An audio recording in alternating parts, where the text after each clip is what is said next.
المكتب التعاوني للدعوة والإرشاد وتوعية الجاليات بمحافظة القطيف. السلام عليكم ورحمة الله وبركاته. الحمد لله كفى وسلام على عباده الذين اصطفى، أما بعد، فأعوذ بالله من الشيطان الرجيم. بسم الله الرحمن الرحيم. إن عدة الشهور عند الله 12 شهرا في كتاب الله يوم خلق السماوات والأرض منها 4 حرم ذلك الدين القيم فلا تظلموا فيهن أنفسكم. معزز ناظرین کرام، رجب کے مہینے کی شرعی حیثیت کیا ہے، اسلام میں اسے کیا مقام و مرتبہ حاصل ہے،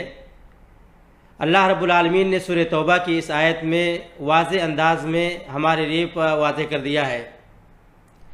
کہ حرمت والے مہینوں میں سے رجب کا مہینہ ایک مہینہ ہے۔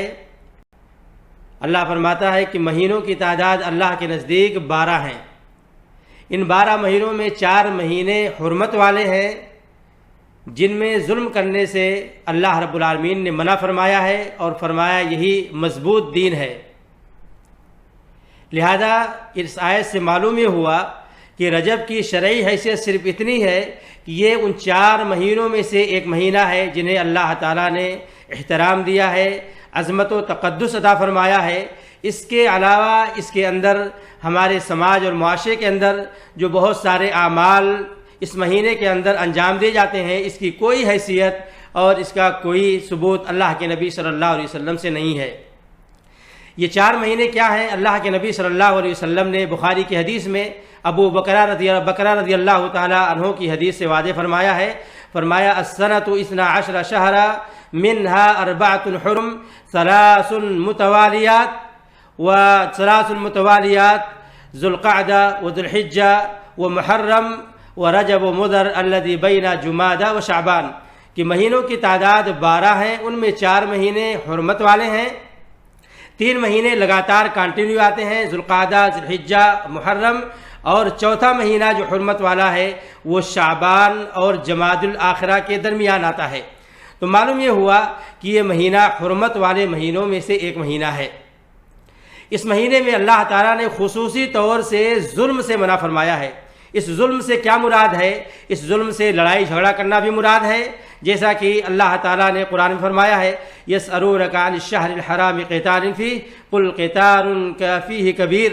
لوگ آپ سے ان حرمت والے مہینوں میں جنگ و جدال کے بارے میں پوچھتے ہیں، آپ فرما دیجئے کہ جنگ و جدال کرنا ان مہینوں میں کبیرہ گناہ ہے۔ اسی طریقے سے اس مہینے میں خصوصی طور پر اللہ کی نافرمانی کرنے سے بھی اللہ رب العالمین نے منع فرمایا ہے، جیسا کہ حافظ ابن کثیر رحمۃ اللہ علیہ نے عبداللہ ابن عباس رضی اللہ تعالی عنہما سے بیان فرمایا ہے کہ فلا تظلموا فیہن انفسکم سے مراد یہ ہے کہ انسان اس مہینے میں خصوصی طور پر اللہ کی معصیت سے، نافرمانی سے اپنے آپ کو بچا کے رکھے۔ اسی طریقے سے ظلم سے مراد دوسرے لوگوں پر ظلم و زیادتی کرنا بھی مقصود ہے، یا اسی طریقے سے ظلم سے مراد شرک سے بچنا بھی اللہ تعالیٰ نے ہمیں منع فرمایا ہے، ان الشرک لظلم عظیم۔ تو معلوم یہ ہوا اس تمہید سے کہ مسلمانوں کو اس مہینے کے اندر خصوصی طور پر ظلم و زیادتی سے رکنا چاہیے، اس مہینے کے تقدس کا، عظمت و حرمت کا پاس و لحاظ رکھتے ہوئے۔ لیکن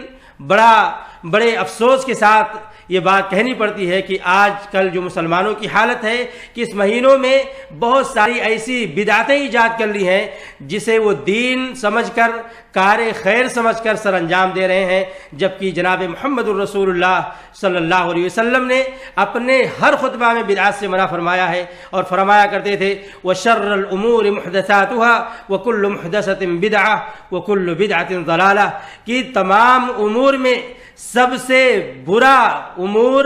دین میں نئی باتیں ایجاد کرنا ہے، اور ہر بدعت گمراہی ہے، اور ہر بدعت جہنم میں لے جانے والی چیز ہے۔ اسی طریقے سے اللہ کے نبی صلی اللہ علیہ وسلم نے فرمایا ہے کہ جو انسان بدعت کرتا ہے اللہ اس کے عمل کو قبول نہیں فرماتا ہے، جیسا کہ عائشہ رضی اللہ تعالیٰ عنہ کی حدیث ہے، من احدث فی امرنا ھذا ما لیس منہ فہو رد، جس نے اس دین کے اندر کوئی نیا کام ایجاد کیا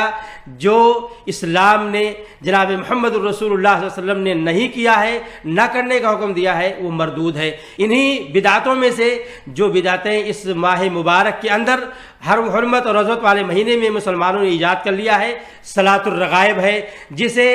اب اول ہفتہ میں جمعرات کے رات میں مغرب اور عشاء کے درمیان 12 رکعت مسلمانوں نے ایجاد کر لیا ہے، جن میں مخصوص صورتیں پڑھی جاتی ہیں، مخصوص انداز میں پڑھ کر اس کے بعد یہ عقیدہ رکھا جاتا ہے کہ اگر مسلمان نے یہ نماز پڑھ لی تو اس نماز کے بعد اس کی مانی ہوئی دعا اللہ قبول کر لے گا۔ میرے بھائیوں، اللہ کے نبی صلی اللہ علیہ وسلم نے یہ کام نہیں بتلایا ہے، لہذا یہ کام بدعت ہے۔ اسی طریقے سے اس مہینے میں بہت سارے مسلمانوں نے مخصوص عمرے کا اہتمام کرنے کا پلان لوگوں نے بنا رکھا ہے کہ اس مہینے میں عمرہ کرنے کا ایک خاص اجر ہے، جبکہ اللہ کے نبی صلی اللہ علیہ وسلم نے اس کام کی بھی ہماری رہنمائی نہیں فرمائی ہے۔ ایسے ہی اس مہینے میں 27 رجب کی رات کو لیلۃ الاسراء والمعراج کی محفل سجانا، کہ اس رات کو اللہ کے نبی صلی اللہ علیہ وسلم کو اسراء و معراج ہوا تھا، لہذا اس رات میں محفلیں سجائی جاتی ہیں، مخصوص نمازیں ادا کی جاتی ہیں، جبکہ انسان اس چیز کو بھول جاتا ہے جس رات کو اللہ کے نبی صلی اللہ علیہ وسلم کو جو تحفہ ملا تھا، نماز پنج گانا۔ مسلمانوں نے اس چیز کو چھوڑ دیا ہے، سال بھر انہیں نمازوں کی کوئی اہمیت کا پاس و لحاظ نہیں ہوتا ہے، نمازوں سے کوئی محبت نہیں ہوتی ہے، لیکن جیسے ہی 27 رجب کی تاریخ آتی ہے اس میں اس بدعت کا بڑے زور و شور سے اہتمام کیا جاتا ہے۔ اللہ کے نبی صلی اللہ علیہ وسلم نے نہ اس کا اہتمام کیا ہے، نہ صحابہ نے اہتمام کیا ہے، نہ خلفائے اربعہ نے کیا ہے، اور نہ ہی اللہ کے نبی صلی اللہ علیہ وسلم کی یہ تعلیم ہے۔ اسی طریقے سے ایک آخری بدعت جسے مسلمانوں نے ایجاد کر لیا ہے 22 رجب کو، کہ اس دن امام جعفر صادق رحمۃ اللہ علیہ کے نام کی نظر مانی جاتی ہے اور ان کے نام کے کنڈے بھرے جاتے ہیں، اس عقیدے کے ساتھ کہ اگر ان کے نام کی منت اور نظر مان کر کنڈا بھرا جائے گا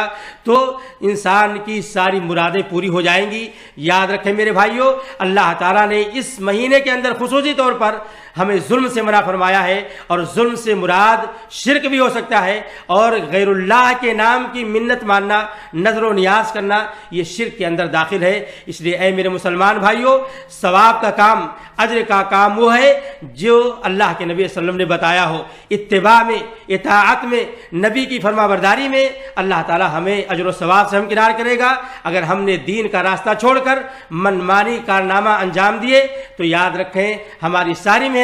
ساری تگودو، ساری کوشش برباد جائے گی، اور اللہ کے یہاں یہ سارے عمل مردود ہو جائیں گے، اللہ اسے قبول نہیں کرے گا۔ اللہ سے دعا ہے کہ اللہ تعالی ہمیں اس مہینے کی حرمت کا، تقدس کا